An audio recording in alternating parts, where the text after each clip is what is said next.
नमस्कार बच्चों, मैं आप सभी का स्वागत करती हूँ हिंदी की ऑनलाइन क्लास में, कक्षा 8 की हिंदी की ऑनलाइन क्लास में। और कक्षा 8 में आज जो हम प्रश्नोत्तर देख रहे हैं वो प्रश्नोत्तर है कविता। पहली जो कविता है और कविता का नाम है ध्वनि। और इसके जो कवि है वो जाने माने साहित्यकार हैं सूर्यकांत त्रिपाठी निराला। तो उनकी कविता के कुछ प्रश्नोत्तर हैं जो पाठ्य पुस्तक में निहित है। उन्हीं प्रश्नोत्तर को आज हम यहाँ करते हैं। देखिए, पहला प्रश्न है कि कवि को ऐसा विश्वास क्यों है कि उसका अंत अभी नहीं होगा।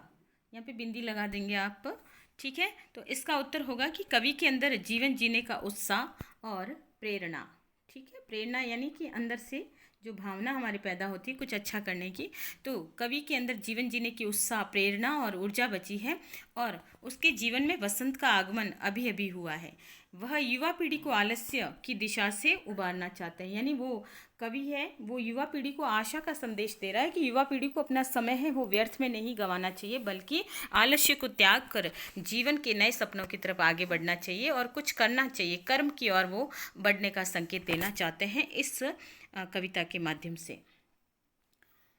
और कवि ये कहता है कि अभी उसे काफ़ी काम करना है, वह स्वयं को काम के सर्वथा उपयुक्त मानता है, इसलिए उसे विश्वास है कि उसका अंत अभी नहीं होगा। वही कवि के भी साहित्य जीवन की शुरुआत अभी अभी हुई है, यानी उसने अभी अभी लेखनी प्रारंभ की है और अभी कवि आगे और बहुत कुछ है लेखन के क्षेत्र में करना चाहता है, कार्य करना चाहता है। तो अभी कवि के मन में ये विश्वास है कि अभी मेरा अंत नहीं हुआ, बल्कि अभी तो मुझे बहुत कुछ करना है, बहुत आगे जाना है।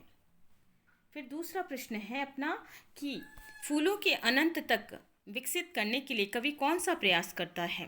तो इसमें उत्तर समझते हैं कि फूलों के अनंत तक विकसित करने के लिए कवि उन्हें कलियों की स्थिति से निकालकर खिले पुष्प बनाना चाहता है या खिले फूल बनाना चाहता है। और कवि का मानना है कि उसके जीवन में अभी वसंत आया है या नया नया वसंत आया है या वसंत ऋतु की जो है वसंत ऋतु आई है। वही कवि ये कहता है कि वह कलियों पर वसंती स्पर्श का अपना हाथ, वसंती स्पर्श को अपना हाथ फेर कर खिला देगा। यानी वो कलियों को खिला लेना चाहता है, अपना कोमल स्पर्श वो कलियों को करना चाहता है। अर्थात कवि युवा पीढ़ी को काव्य प्रेरणा से अनंत का द्वार दिखाना चाहता है, काव्य की प्रेरणा देना चाहता है। यानी युवा पीढ़ी को वो जो कविता कवि लिख रहा है ध्वनि के नाम से, ध्वनि क्या है, एक तरह की आशा की कविता है और उस कविता के माध्यम से कवि हर युवा को जगाना चाहता है और वो उसे कहना चाहता है कि तुम सब अपना आलस्य त्यागो और कर्म क्षेत्र में लग जाओ। तो और कवि वापस यही कहता है कि युवा पीढ़ी को काव्य प्रेरणा से अनंत का द्वार दिखाना चाहता है, जो अब तक अपना समय है वो व्यर्थ कर रहे हैं। यानी सही दिशा की तरफ युवा पीढ़ी को वो जो है ज्ञान देना चाहता है या उनका ध्यान आकर्षित करना चाहता है, तो ताकि कोई भी युवा जो है जब कर्म का काम करने का जो समय होता है या कह सकते हैं कि परिश्रम और मेहनत करने का जो समय होता है वो जो है युवा है उस समय को व्यर्थ न गंवाए। तो यही बात है वो कवि जो है युवाओं को समझाने का प्रयास है वो अपनी इस कविता के माध्यम से और प्रकृति के माध्यम से कहना चाहता है। फिर तीसरा प्रश्न है कि कवि पुष्पों की तंद्रा और आलस्य दूर हटाने के लिए क्या करना चाहता है। तो कवि पुष्पों की तंद्रा और आलस्य दूर हटाने के लिए उन पर अपना हाथ फेर कर उन्हें जगाना चाहते हैं और कलियों को प्रभाव के आने का संदेश देता है।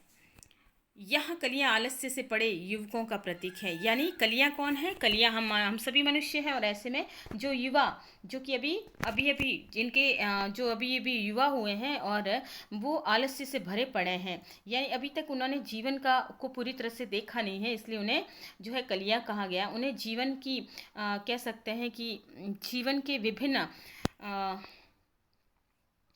विभिन्न प्रकार के जो अनुभव होते हैं उनका उनको ज्ञान नहीं है। तो इस आधार पे जो है कवि उन युवाओं को संदेश देना चाहता है कि वो अपना जीवन आलस्य में व्यर्थ न करें, बल्कि वो अपनी सपनों की उड़ान भरें। ऐसे सपने जो खुली आंखों से देखे जाते हैं, ऐसे सपने जिसे वो पूरा करना चाहते हैं। यानी कि जो मंजिल जो लक्ष्य उन्होंने निर्धारित किया है कुछ आगे बढ़ने के लिए, उन लक्ष्यों को आलस्य से पूरा नहीं किया जा सकता, बल्कि उसको कर्म और परिश्रम और लगन से पूरा किया जा सकता है।